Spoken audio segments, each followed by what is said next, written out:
Mother of all industry कही जाने वाली एचईसी यानी हेवी इंजीनियरिंग कॉरपोरेशन क्या बंद होने वाली है? यह सवाल पिछले कई वर्षों से लोगों के मन में गूंज रही है। सवाल की वजह भी है क्योंकि वहां के कर्मचारियों जो बहुत सालों से वहां पर काम कर रहे हैं, कई महीनों तक उनका वेतन बकाया रहता है।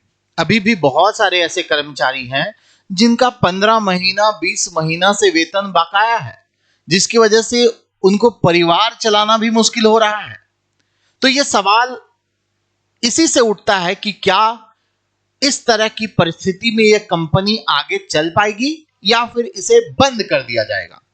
इस पूरे वीडियो में हम लोग जानेंगे कि वर्तमान परिस्थिति क्या है, एचईसी की आर्थिक संकट की वजह क्या है और एचईसी कंपनी के इतिहास के बारे में भी आज के इस वीडियो में हम लोग जानने वाले हैं। तो साथियों, हाल में भी यह चर्चा में रहा है कि एचईसी के सैकड़ों कर्मचारी जो हैं वेतन की मांग पर धरना पे बैठे हुए क्योंकि उनका 15 महीना 20 महीने से वेतन नहीं मिला है। क्या वजह है आखिर? क्या कंपनी को कमाई नहीं हो रही है? क्या कंपनी को ऑर्डर नहीं मिल रहे हैं या फिर कुछ और वजह है? आइए एक एक करके हम लोग जानने का प्रयास करते हैं। तो साथियों, यह सवाल जो आया है वो इसलिए आया है क्योंकि भाई एचईसी आज से नहीं, पिछले करीब 15-16 सालों से आर्थिक संकट से जूझ रही है। मतलब उसको अपना इंडस्ट्री में जो कच्चा माल होता है, जो संचालन होता है कंपनी का, उसके लिए भी उसके पास पैसे या संसाधन नहीं बच रहे हैं। गंभीर आर्थिक संकट और वेतन की समस्या वाली जहां तक हम लोग बात करें तो लंबे समय से कर्मचारियों को वेतन नहीं मिला है, उनको परिवार चलाना भी मुश्किल हो गया है, उत्पादन भी प्रभावित हुआ है और कई सारी परियोजनाएं लंबे समय से लंबित चल रही है। वर्किंग कैपिटल की कमी, वर्तमान जो परिस्थिति है उसमें पर्याप्त वर्किंग कैपिटल की कमी के कारण कंपनी का संचालन प्रभावित है।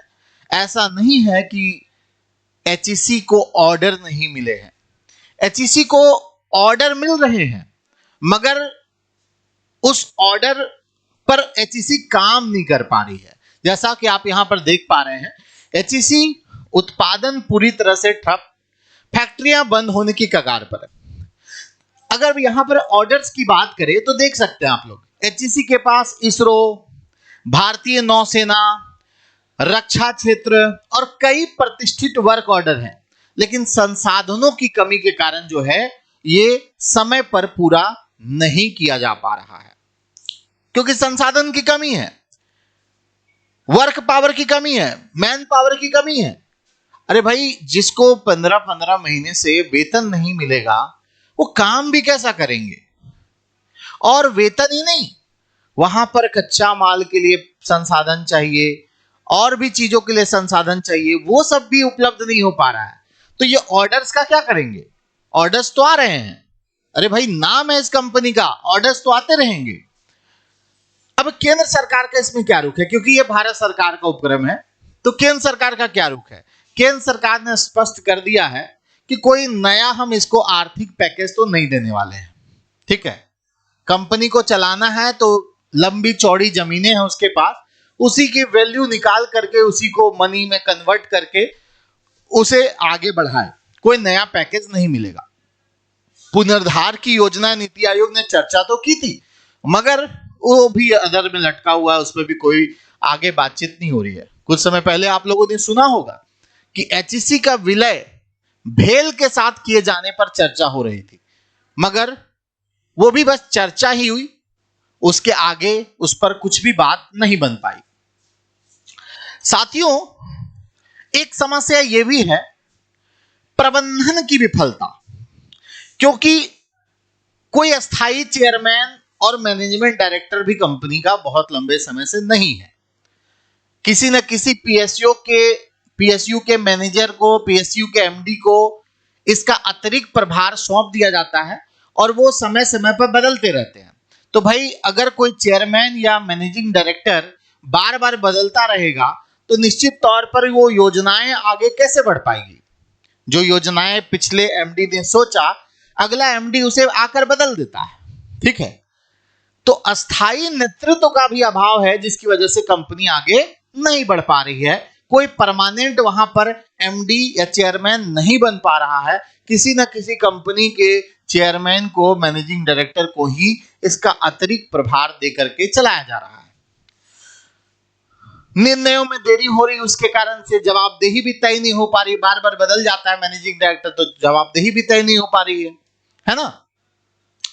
किसी समय ये कंपनी जो है मदर ऑफ ऑल इंडस्ट्री कही जाती थी, सभी उद्योगों की जननी। क्यों कहते थे पता है? सभी उद्योगों की जननी इसको क्यों कहते थे? क्योंकि भाई ये एक ऐसी कंपनी थी कि जब भिलाई में, राउरकेला में और राउरकेला, भिलाई और दुर्गापुर में जब स्टील प्लांट खुल रहा था, तो उस प्लांट को खोलने में भी एचईसी ने बहुत मदद किया था। यहां से बहुत सारी चीजें बन करके गई थी। ठीक है, कई सारी चीजें यहां से बन करके गई थी। इसके अलावा आपको बता दें कि इसकी स्थापना के बारे में अगर बात करें, जिस समय यह स्थापित हुआ था 31 दिसंबर 1958 को, जब चेकोस्लोवाकिया और पूर्व सोवियत संघ के सहयोग से भारत, पूर्व सोवियत संघ और चेकोस्लोवाकिया तीनों ने मिलकर के इस कंपनी की स्थापना की थी। तो उस समय पंडित नेहरू प्रधानमंत्री हुआ करते थे। पंडित नेहरू उद्घाटन करने के लिए आए हुए थे और उन्होंने इस कंपनी को आधुनिक उद्योगों का मंदिर कहा था। ठीक है, आधुनिक उद्योगों का मंदिर। जिस तरह की ये कंपनी थी दोस्तों, इस तरह की कंपनी पूरे एशिया में नहीं थी कहीं, जहां पर इतने अलग अलग तरह के काम होते थे, है ना। आपको मैंने बताया कि रूस यानी कि उस समय पूर्व सोवियत संघ और चेकोस्लोवाकिया के सहयोग से स्थापित हुआ था। मुख्य उद्देश्य क्या था कंपनी की स्थापना का? तो मुख्य उद्देश्य था भारत को भारी मशीनरी और बुनियादी उद्योगों जैसे स्टील, कोयला, खनन और रक्षा के क्षेत्र में आत्मनिर्भर बनाना, ताकि देश को विदेश से महंगी मशीनें ना मंगानी पड़े। इस उद्देश्य से इसकी स्थापना की गई थी। इसके अंदर 3 प्रमुख प्लांट हैं। एक है foundry and forge plant. Foundry and forge plant जो है वो चेकोस्लोवाकिया के सहयोग से स्थापित हुआ था। ये भारत के सबसे बड़े फाउंड्री फोर्जिंग प्लांट में से एक है। यह स्टील और लोहे की बड़ी बड़ी ढलाई यानी कास्टिंग और गढ़ाई फोर्जिंग का काम होता है। दूसरी company heavy machine building plant. ये पूर्व सोवियत संघ के सहयोग से स्थापित हुआ था। इस प्लांट में स्टील प्लांट्स, माइनिंग और क्रेन के लिए भारी मशीनरी और उपकरण तैयार होते हैं।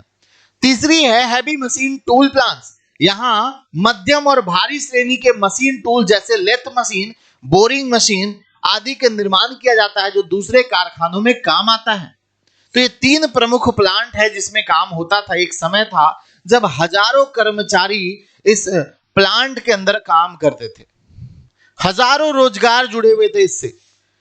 और केवल भारतीय नहीं, इसमें रूस के भी कर्मचारी काम करते थे, इसमें चेकोस्लोवाकिया के भी कर्मचारी काम करते थे, है ना। और पूरे देश भर के अलग अलग उद्योगों में बड़े बड़े उपकरण, बड़ी बड़ी मशीनें बना करके ये एचईसी देता था। समझ गए? आज उसकी स्थिति ऐसी है। आप देख सकते हो देश के विकास में एचईसी का क्या योगदान रहा है।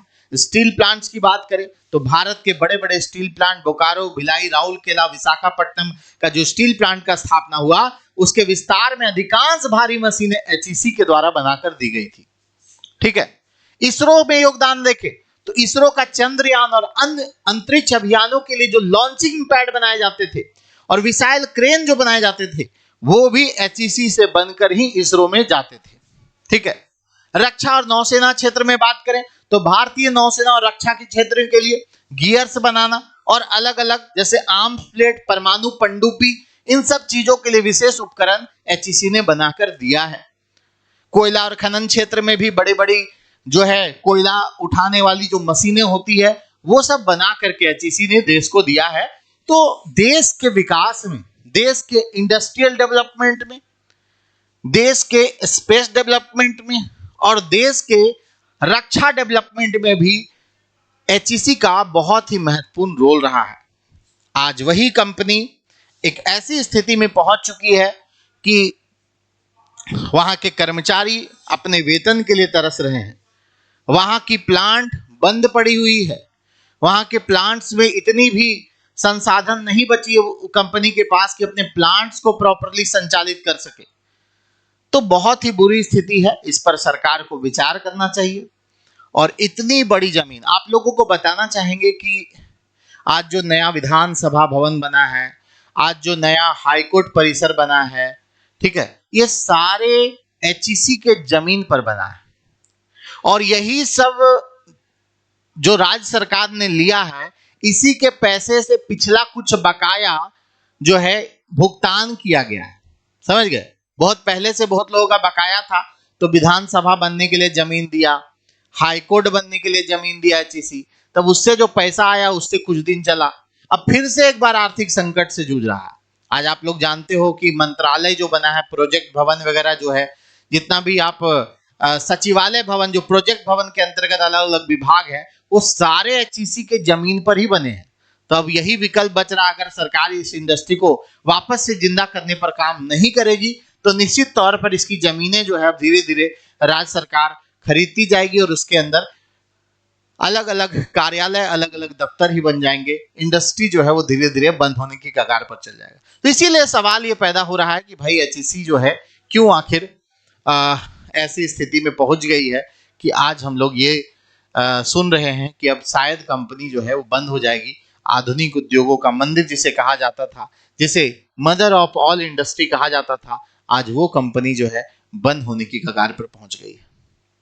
तो सरकार से ही आग्रह है कि इस पर विचार करे और एक बार फिर से इसे पुनर्जीवित करने का प्रयास करे, चाहे वो केंद्र सरकार हो, राज्य सरकार हो, दोनों मिलकर इस पर बात करें, ताकि हजारों लोगों को रोजगार भी मिल सके और झारखंड के इंडस्ट्रियल डेवलपमेंट भी आगे बढ़ सके।